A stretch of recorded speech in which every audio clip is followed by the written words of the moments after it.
tewali ali waggulu w'amateeka. Temuswaza pulezidenti, temuswaza nga mumutya, temumutya. Tewali ali waggulu w'amateeka, tewali ali waggulu w'amateeka.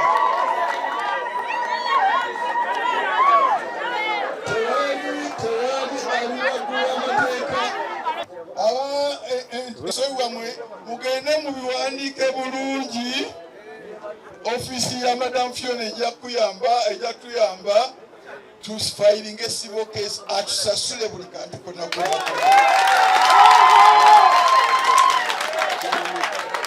Number 2, ente ezo tuzisanze wano mu luggya. They are trespassing on the orders of the owner. Yenna temuddayo okuziraba wano, zonna muzikwate muzitwale ku poliisi.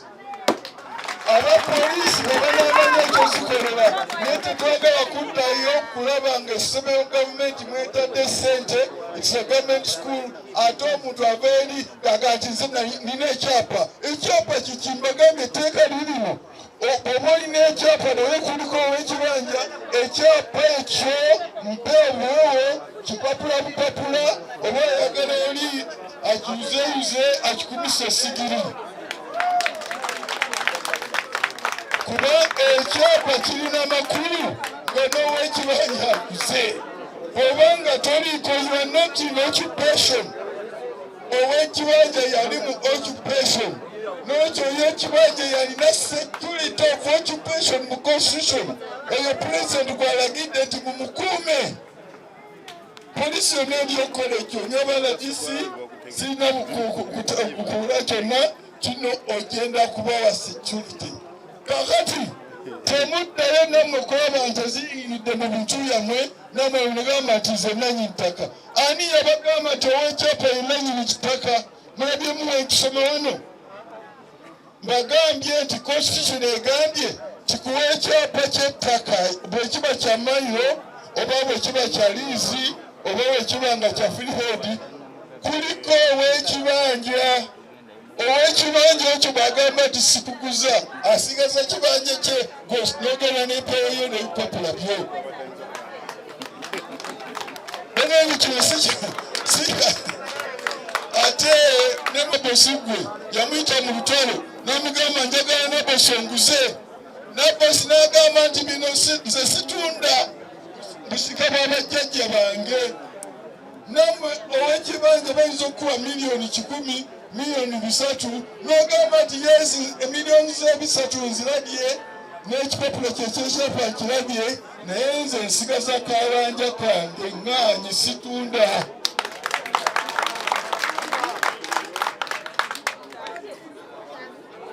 Kakati ndowooza ekyo ke bulungi amasomero gonna ago ge basereteninga, amakereziya, emizigiti oba dampu zino gundi tebateeke ente bazita batya dipu oba ennyanja ezisonna zibasibye. Ennyanja ezo zisibiddwa gavumenti, mwekusa mu nte zammwe. That is a public facility. Yenna abagaana okutwalayo ente zammwe mumukwate, mumutwale ku poliisi emujajinge. Ate tewali bond, tewali police bond. Waliwo gye nagenda ku district emu ndagidde omu omusajja yeyitambe mulangira wansi eyo gye nali mbanfuluma district nti bamutadde ku bond. Naye nebaza kubanga president kati yakitadde mu lwatu.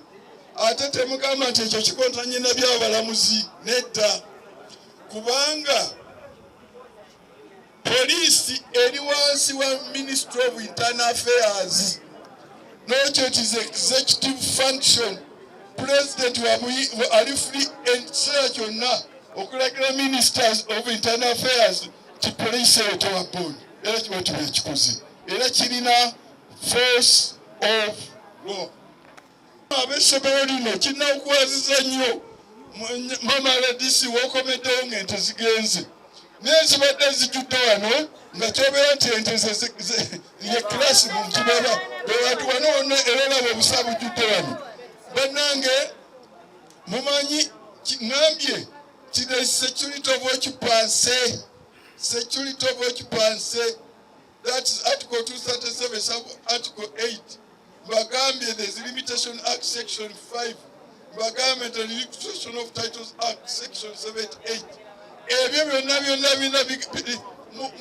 Mugoberere guidance. Mwabakuru b'essomero ndabye ow'ebyenjigiriza nawe kawo ndabye waliwo abatamanya ekibanja kyabwe kikomawa naye guidance weeri mutunule mu Public Lands Act eya 1969 section 59 egamba nti aweetooloola ow'ekibanja kye kubawo ekibanja kye wekiri ofuneko leasehold kiri bwe kigamba ne President Museveni yagambye gifuule freehold. Kakati nawe n'essomero mukube okwetooloola ensalo za ssomero temuŋŋamba nti no waliwo nanyinani kyapa bannanyi essomero no ly'abantu lya gavumenti mukube museeko face ensolo zo zireme okuyingira bwe ziba ziyingidde muzikwate bulungi muzitwalire. Ekiragiro ekyo kye kiba kigenda ku makanisa ekigenda ku damu ekigenda awawonde ettaka lye batutte on a public facility. Eno gavumenti bannange eno gavumenti ya Yoweri Kaguta Museveni erina obuyinza tetuli wano kuzanyazanya fenoone n'efyonoyo tusibirira nfuufu tuyita mu nfuufu ye langi ya sapa tulyoke tutuuse obubaka buno eri abantu ng'oli azanyazanya n'eggwanga bw'atyo. Eyo directive endala ya president yino wano alati yennyini. No eviction should be allowed to take place in a district without the consent and direct observation of the District Security Committee, DSC, chaired by the resident district commissioners, resident state commissioners, RDCs, RCCs, and direct consultation with the Minister of Lands. Egambye President Egamba, nebw'obanga kati kino nebw'obanga waliwo court order, tewali court order ey'okugoba omuntu ku kibanja ejja okukola okuggyako ng'eyise nga observed by RDC ne chairperson ne security committee ya district yonna ne participation ya Minister of Lands. Ekitegeeza tewajja kuba eviction yonna era bano ndaba abantu babagoba bagoba tewali yonna gye nali ndabye minati ng'eva wa RDC kegamba nti waliwo order eno. Order eno bwe mbagambye mu lujjudde nze nga Minister of Lands sijja giyisa security of occupancy eri subsection article 2 ekugambye ekintu kyonna ekikontana with any provision of this constitution is null and void.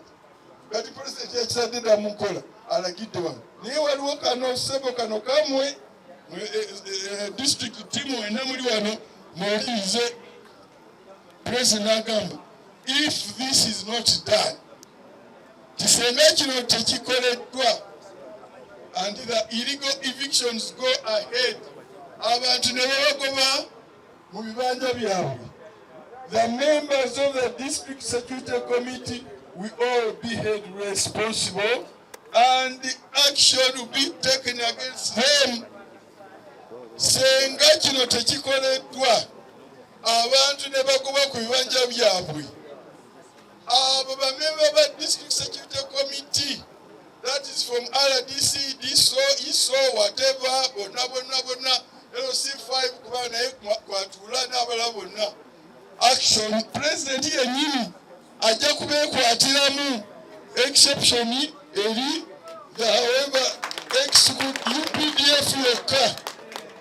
UPDF kubanga bajja ne bagenda bayinza okuba nga tebamanyi, who may not know of the substance of the issue involved.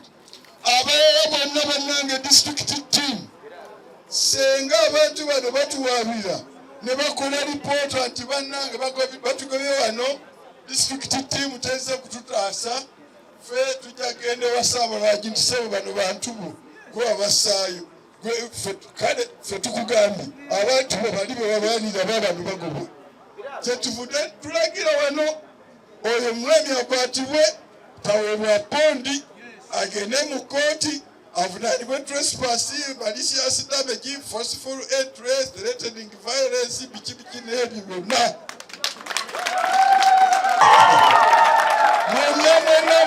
Mwena muddeeyo oba waliwo wano wakifeesi yenna yina gundi ono omusajja kuba apulira agamba tinaleeta ab'emmundu yaani emmundu zonna commanding ey'emmundu zonna ziri wa president. Tewali alina coercive authority yonna eri mu gavumenti. Ekyo senga aleeta abantu bano abalina emmundu abo bonna bakwatibwe wabalese nga zino obubundu buno ffe tulina emmundu ezisinga obunene pulezidenti ajja zituwa tatutuma kulwana nga tatuwadde muntu nene bonna tujja kukwata kubanga betweze nabo tebamala tujja kujja n'abo abasinga obunene. RDC nyabo obanga force toyina tekumala saba bulungi tujja kwongera abajaasi abalala abapoliisi abalala. Ate ekirala njagala okuwabula mu RDC pulidde ng'ogamba nti poliisi yokka yekwata nedda. Nammwe amateeka gabawo obuyinza okukwata omuntu yenna. Arrest is the power given to every citizen of Uganda. Military n'eno gye tweze nayo yonna eyinza okubakwata. Era wano bw'obanga ne polisi wano egamba nti nayo tesobola naffe kakati tumukwate tugende naye ku polisi tumereke munda. Kakati bannange nga bwe nkibaze